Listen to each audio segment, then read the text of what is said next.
আসসালামু আলাইকুম, সবাই কেমন আছেন? আশা করি সবাই অনেক অনেক ভালো আছেন। আজকে আমি চলে এসেছি দুর্দান্ত স্বাদের দুটি ভর্তা রেসিপি নিয়ে।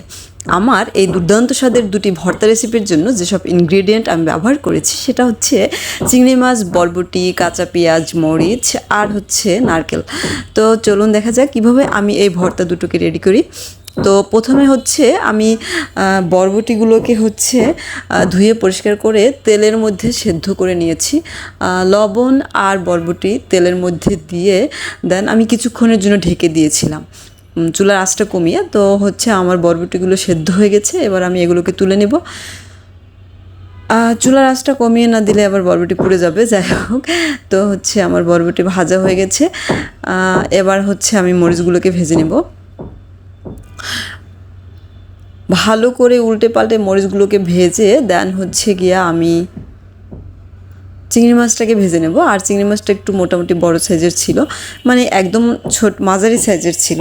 তো হচ্ছে এটাকে আমি খোসা ছাড়িয়ে পরিষ্কার করে নিয়েছি। আর এটা তেলের মধ্যে ভাজাই উচিত, কারণ হচ্ছে তেল ছাড়া এটা ভাজলে আমার মনে হয় কি যে একটু কাঁচা থাকে কিনা। তো আমি কিছুক্ষণের জন্য এটা ঢেকে দেব। চুলার আঁচ কিন্তু আমি কমিয়ে নিয়েছি। তো হচ্ছে কিছুক্ষণের জন্য ঢেকে আমি ভালো করে চিংড়ি মাছটাকে ভেজে নেব। এই যে আমার চিংড়ি মাছগুলো ভাজা হয়ে গেছে, এবার আমি চিংড়ি মাছগুলোকে উঠিয়ে নেব।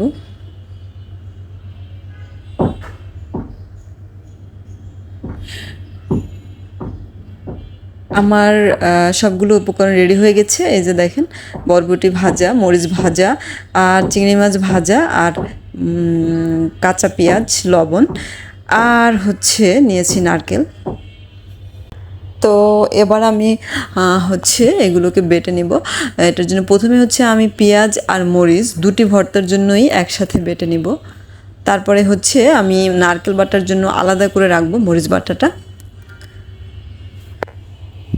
এটাকে ভালো করে পাটায় পিষে নেব।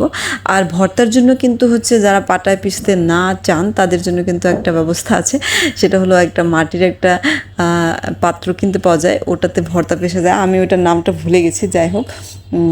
তো এভাবে ভালো করে পিষে তারপরে হচ্ছে গিয়ে আমি মাছগুলোকে বেটে নেব। এই যে আমার মাছ বাটা হয়ে গেছে, এবার আমি বরবটিগুলোকে বেটে নেব। এবার আমি সবগুলোকে ভালো করে হচ্ছে গিয়া মিক্সড করে নেব। ভালো করে মিশিয়ে আমি আরেকবার বেটে নেব, তবে একেবারে মিহি করে বাটবো না। আমার বরবটি আর চিংড়ি ভর্তা রেডি হয়ে গেছে। এবার আমি হচ্ছে নারকেল ভর্তার জন্য চিংড়ি মাছটা বেটে নেব। চিংড়ি মাছটা ভালো করে বেটে তারপরে হচ্ছে নারকেলগুলোকে বেটে নেব। আর আমি হচ্ছে মরিচ আর পেঁয়াজ আগেই রেখে দিয়েছিলাম, একটু বাটা মরিচ আর বাটা পেঁয়াজ। তো ওটাকে ভালো করে মিশিয়ে নেব। এই যে আমি নারকেলগুলোকে ভালো করে বেটে নেব। কাঁচা নারকেল বাটা আর চিংড়ি মাছ দিয়ে এই ভর্তাটা অমৃতর মতো লাগে খেতে। সত্যি যদি আপনি একবার খেয়ে দেখেন আপনার বারবার খেতে ইচ্ছে করবে।